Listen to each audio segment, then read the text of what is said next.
Hello and welcome to the Canadian Geeks podcast with your hosts, Jimmy Heck and Faust. On today's podcast, we will be introducing ourselves to you and talking about our earliest geekdom memories. So sit back, enjoy, and join us in reminiscing about what good, clean fun brings us joy. This podcast is also brought to you in part by Gemify Web Solutions at gemify.ca.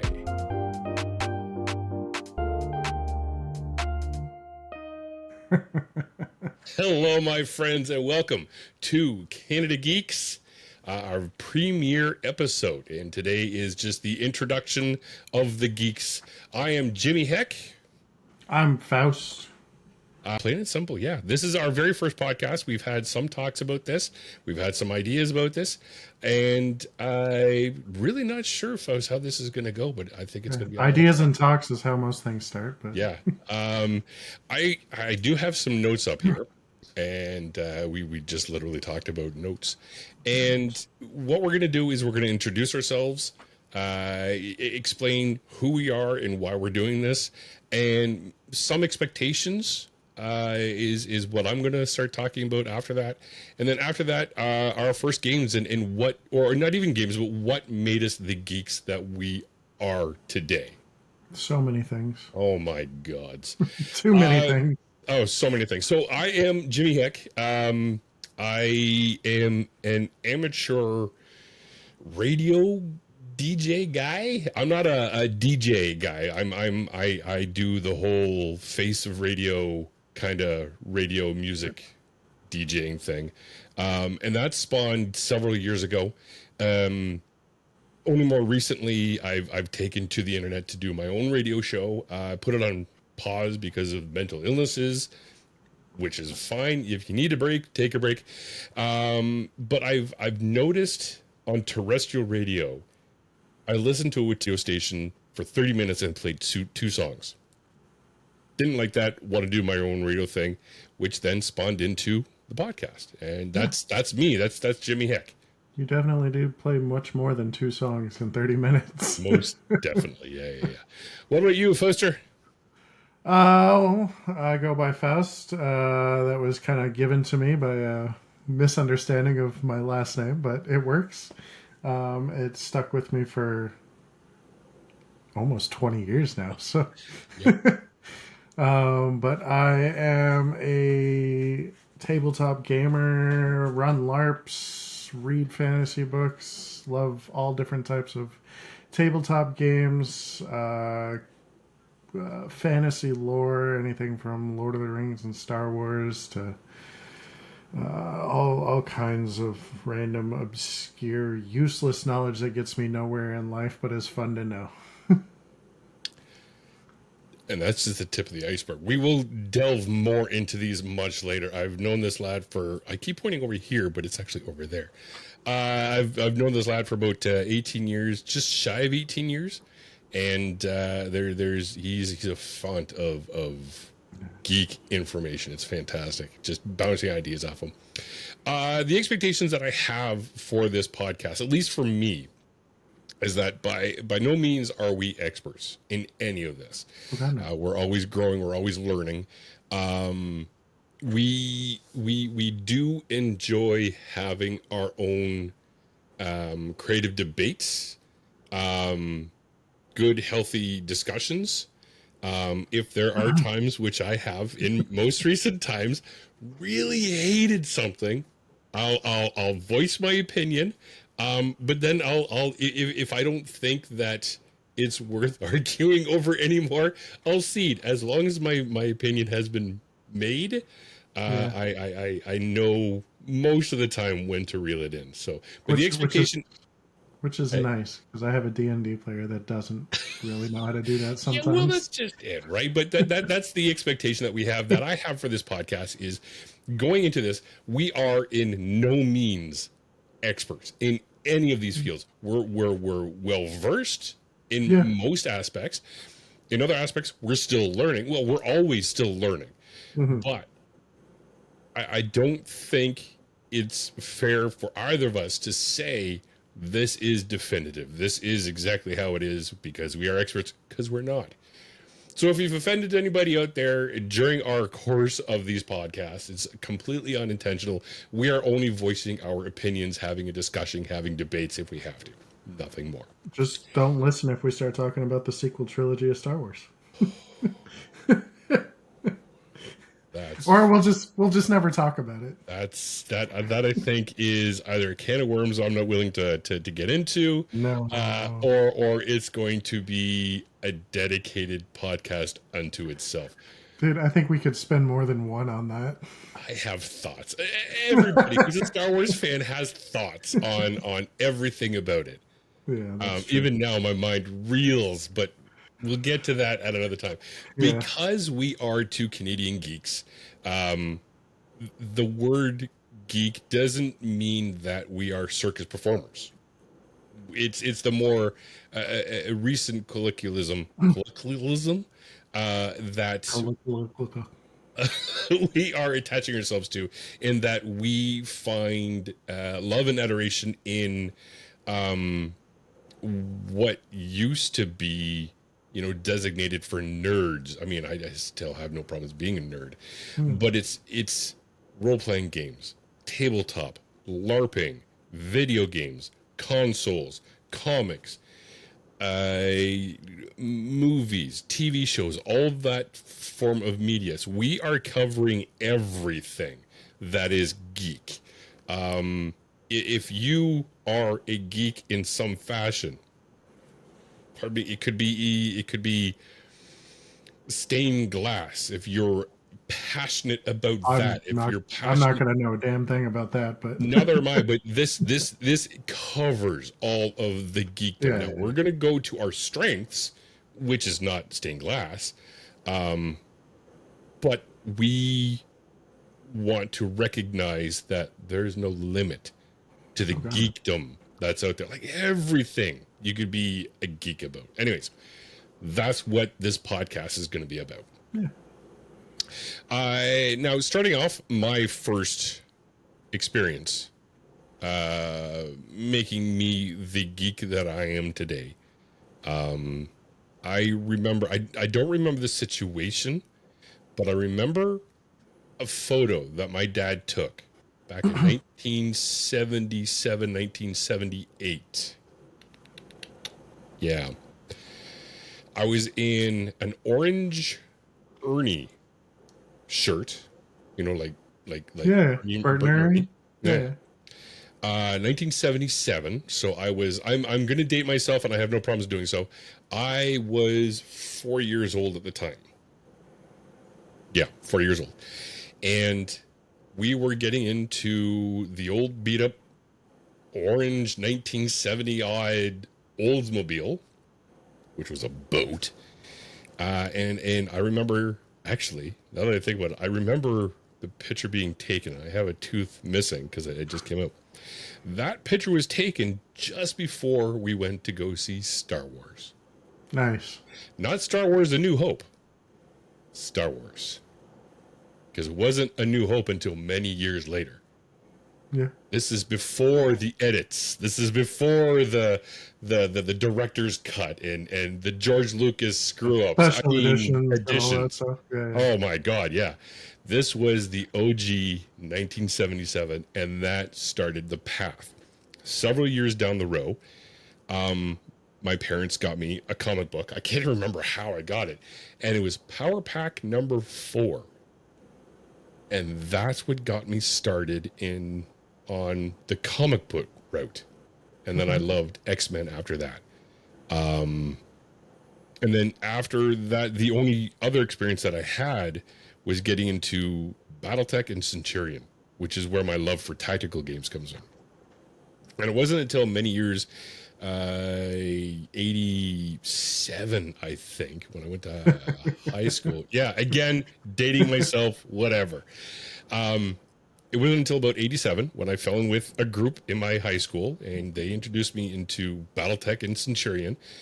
And at this point, I was still living a very closed off life, and things were just starting to open up for me. And I was very nervous about Dungeons and Dragons. You should have been nervous. There was a lot of stuff in the news back then about it. Absolutely. Oh my, yeah, yeah. It was pounded into my head. So I was very tentative about it, but they showed it to me, and it was my first character's name was Jonah Thark, dwarven fighter, for absolutely no reason. Jonah Thark. Oh, I would have hated you so much. Oh my god, it was a lack of a better, but he became legendary. But all the same, I went out and got myself the player's guide, Advanced Dungeons and Dragons, second edition, revised. Long live Thaco, fight me. I will die on that hill. Fifth edition, give me Thaco. Make me do math. Anyways, so I bought this book, and I had no other books. I had no Monstrous Compendium, no Monstrous Manual. I had no DM book. I had nothing. Just the bare, just the player's guide. And every Tuesday, my buddy would come over, and I would play. He would make up a character, and I would make up statistics for minotaurs and their crossbows for whatever reason. Every time we had to go, before we had to go to Army Cadets, every Okay. Tuesday for years, and that's what started me on this slow progression. Well, that's fun. Yeah. Mine was probably a little more sporadic than that because it was just introductions at different levels. I mean, video gaming was the earliest thing for me. We lived in Pennsylvania. I don't even remember how old I was at the time, but it was probably the early, yeah, I would say the early 90s. And I would sneak downstairs at night and sit on the stairs looking through the little bars, watching my parents play Super Mario 3 or whatever else, Metroid and all those games on the NES. I got in trouble so many times for doing that. But yeah, that's when I started enjoying video games, but it was a lot of watching. We didn't get our own system for me and my brother to play until we got a Sega. And like my sister so it was probably 95, and that was our first system. We got to play the original Nintendo and stuff like that, but that was our first system that we played. My introduction to Star Wars and my love for sci-fi, fantasy, and all that stuff was actually at my grandmother's. She used to have, and she was really bad for this. She used to order movies from, I think it was the Columbia House catalog,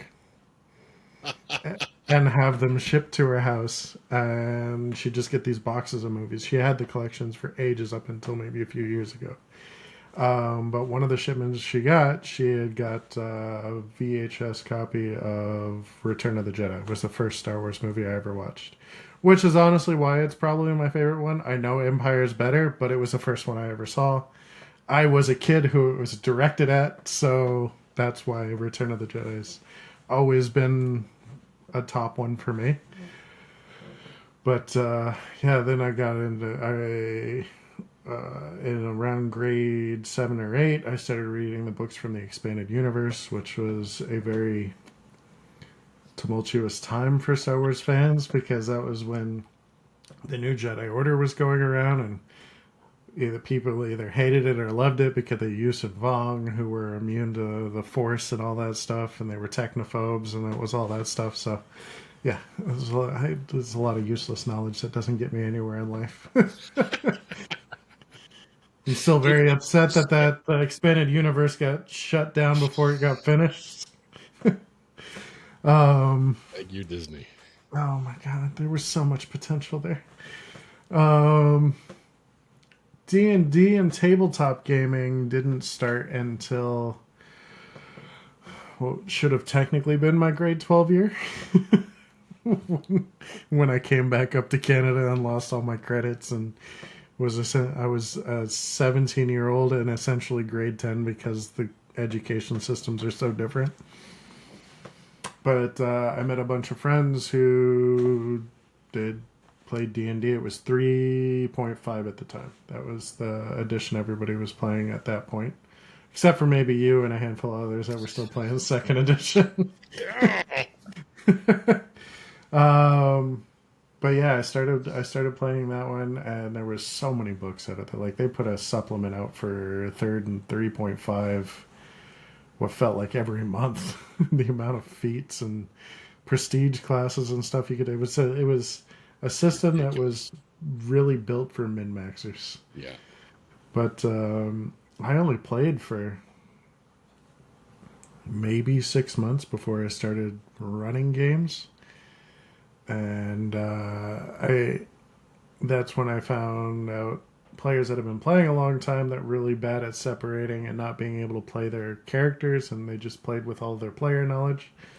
So that's when I started creating my own world and creating my own lore because they can't know about any of that stuff. So that's when I started working on that. So yeah, it's like 20 years now of D&D and homebrewing and building my own world. Aside from that, like it's this novels and different tabletop systems that I played. Vampire the Masquerade that I got into when I Oh was yeah. 16. Yes, it was 16 because the first game I went to, uh, girl that I met there swore that I said I was 18, but this is why I'll always remember how old I was because I was definitely 16 and everybody else heard me say that. But yeah, that was the first game I ever went to for that, and I loved the lore and everything for that one, and kind of that one stuck with me for a long time now too. So I've been playing Vampire the Masquerade since it first came out. God, I want to say 95, I think. that sounds Something like about that. right. Yeah, 93, 95, I think, around there. And then they came out with Werewolf the Apocalypse, which is the game that I absolutely love. I love this game so much. I have every book. Yeah, I think I have every book that's come out for it. So after that, they came out with a big purple book of Mage, which Oh, was, Mage was the third one. yeah, I think. I couldn't remember if it was Mage or Changeling. No, Change of Death. So Mage, and then I remember the year that Wraith the Oblivion came out because Michael J. Fox came out with the movie called The Frighteners. That was a It was great movie. it was fantastic. Yeah, Oh, we'll talk about that another time. yeah, But the two of them coincided really well, and they worked out yeah, really well. yeah. They would. Um, Yeah, and then the fifth one they came out with, part of their core five, was Changeling the Dreaming. Many years later, they came out with Hunter the Reckoning, and then Demon the Fallen. Those two I never really got into, but I don't consider them part of the core because it was just the hmm five, and I think the other two were just kind of, you know what, let's wrap this all up. kind of. But the Hunter spawned a lot of stuff off of that one. Like Hunter the Reckoning had video games Oh and my other things god, for it. When the other ones, like Vampire, got its games with the Bloodlines and Redemption and those ones that came out. But yep, Hunter the Reckoning was a very popular game when it came out. yeah, it really was, and we never got Heart of Darkness from Werewolf, and it was That at was around. Hmm? that was the book one, wasn't it? The novelized book or the No, novelized game? no.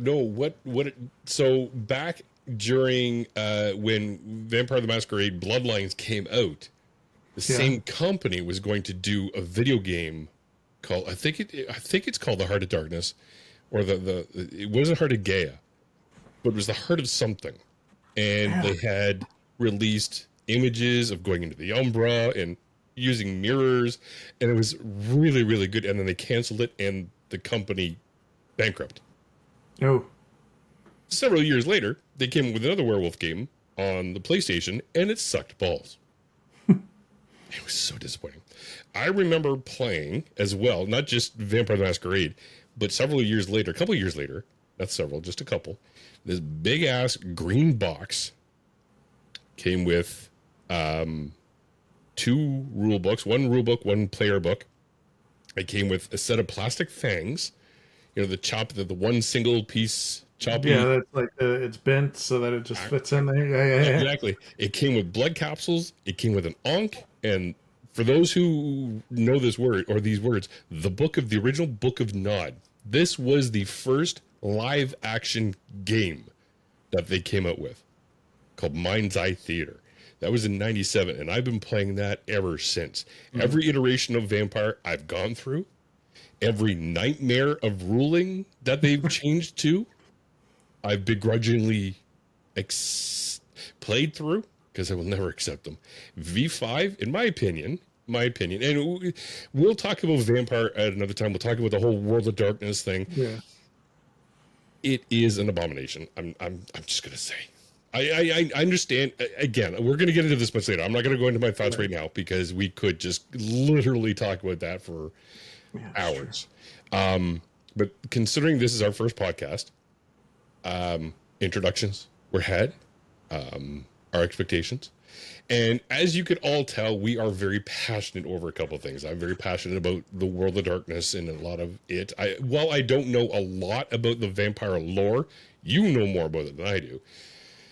I know quite a bit about Vampire. Neither of us really know much about any of the other games, which is fine. No.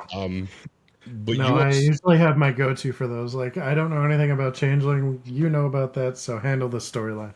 Yeah, exactly. And you know more about Star Wars than anybody else that I know. That's for sure.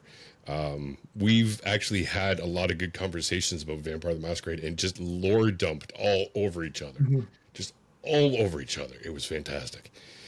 Yeah, it's one of those games where you kind of gotta search for it or connect the points because there's no just straight list of like the chronological order or anything. There's something happened in this book that might connect to something that happened in this book. Or it's just an idea that like this might have happened, which kind of spawned this thing. But it would, yeah. And that's what I really like. That's the sort of storytelling game-ish stuff that I like, is that in-depth, this could have happened, or this but over here. That's why I really enjoyed for comics the crossovers. Mm-hmm. The crossovers were amazing because you had to. I mean, it was also in part, a huge marketing ploy to sell more comics. Yeah. But it dragged you into the story, like the Secret Invasion. The where I really got myself into was the Mutant Massacre, and I fell out of comics just before the Age of Apocalypse. But all that the Beyonder series, everything like that, just everybody intermixed, which is where they were going with the MCU, and kind of had they did have a fair amount of success with the whole Thanos thing, the Infinity Gauntlet. Yeah, the Infinity Saga. Yeah, but it didn't feel the same because it was really good to see it on screen. Mm-hmm. But it was so far removed from the comics, and I really it is. Yeah. But I know there's things that are hard to put on the screen that they can put on the paper and that kind of stuff. But yeah, the first 10 years I think was amazing. The more recent stuff, they definitely had a lot of misses. But I'm hoping with the Russo brothers back, and I don't even care about the Doctor Doom thing, but they're moving away from the multiverse thing, which I'm happy with because I felt like it got too convoluted. They really dropped the ball on a lot of things. I think there was too much trial and far too many errors. Yeah. But I think they realize that at this point, and I'm hoping they'll fix it. I mean, I saw the new Superman, and that one was definitely a much better start to the new DCU. Okay, good. Yeah. So I think James Gunn's got a good handle on things there, especially with the stuff that I've heard in interviews about how he doesn't want every movie to be the same. It's going to have its own tone and direction and all that stuff. Like, he doesn't want Batman to be campy and fun and light like Superman was. Yeah. It's supposed to be a darker, more serious tone and that kind of stuff. So he knows what he's doing. It's just whether or not the studio's going to let him do it. Well, it's not just that, but it's all fine and well that you want to make a fun project or a fun product for the fans, but are you going to do so at the expense of gaining new fans and losing the comic fans? There's always going to be that fine line because there's that old situation that you're not going to please everyone, right? Yeah. And there's been a lot of changes that he made to Guardians of the Galaxy when he was over here, to Oh, damn. He had that cartoon. It's escaping my brain right now, and I can't remember. Oh, Um, the the Commandos. yeah, mutant, not mutant No, command.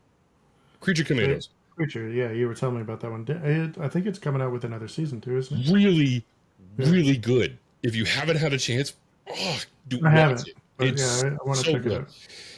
But he's Gunn has changed a lot in there that wasn't a part of the comics, just like Okay. Guardians of the Galaxy, and just like in Superman. Oh yeah, he definitely made some changes in Superman that some people weren't happy with, but I thought it was good because they needed to shake it up. The same thing's been done so many times. Yeah, You got to change it up at some point to keep I, people interested. I get that, and again, it's that is that fine line, bringing the new and Mhm. risk ostracizing the geeks who have grown up with this. Yeah, Um, I think what he's doing is fairly good. I saw Thunderbolts Askrits last night. yeah. I haven't watched it yet. I thought it was on Disney Plus, and it's not. No, not yet. Not yet. It's still on Paramount. I actually had to go through a different streaming. I actually bought it, but that's a different story. This was another one of those situations where there were a lot of liberties taken, but Yeah, it tied everything together. And the liberties that were taken were done previously, though, like with Taskmaster, which was the biggest robbery, the biggest disappointment because that was not Taskmaster from Black Widow. Even Ghost, the Guardian, all this they had already previously been changed. hmm But what the directors did with the Thunderbolts was, okay, let's get them together. Even the name Thunderbolts, it's not the Thunderbolts from the comics. I don't know why they got this name, but whatever. It was a lot deeper. And I can understand why a lot of people didn't like the Thunderbolts because it wasn't the same MCU kind of movie. It wasn't high action, no brain, go in, this happens, and we're gone. This was deep. yeah, This was far deeper than it needed to be, but it was really well done. yeah. I heard it was good. I know it did better than a lot of the other MCU movies that came out recently, but it still didn't perform as well as they wanted it to. Yeah. But Because of that, it, because it was second string, and they yeah, were a lot of the expectations were okay. There's going to be another Avengers movie. It's not. yeah, Sorry. it's a team up movie, but Yeah. Yeah. yeah, So that is basically the geek podcast, the Canada Geek podcast, in a nutshell. We are going to have a topic for every podcast. We are going to sit down and we are going to try our damnedest to maintain that topic. While we yeah, may delineate, we may divert from time to time, we're going to try very hard to stay on that topic. And if this is something that you enjoy, I come on by. If there's something that you want us to talk about, if there's anything that you are passionate about that you want to share, drop us a line. We got our Discord. We have our socials on the website on hecktown.ca. Drop me an email at jimmyheck@hecktown.ca, and we'll see what we can do. I think this is a good time, my friend. all right, Before we go, however, I do want to say a quick thank you to Gemify.ca, our sponsors, not sponsors, but our partners in this whole podcast thing. They've done a wonderful job with my website, and I can't say enough of them. In fact, when we're done here, I'll talk a little bit more about them. So, in the meantime, my friends, this has been Jimmy Heck. and Faust. And this has been our first podcast. It can only get better from here. So, Yeah, we hope so. yeah. Thank you very much for coming along on our little journey here. And we will see you next time. We are hoping to do a schedule very soon. We're nailing that down. We're thinking probably bi-weekly. So we'll take it from there. In any case, my friends, thank you very much. Do whatever it is you do. Whatever it is you do, do it well. We will see you next time. We are good. Gemify is a new, small, independent company that makes websites designed to impress and built to perform.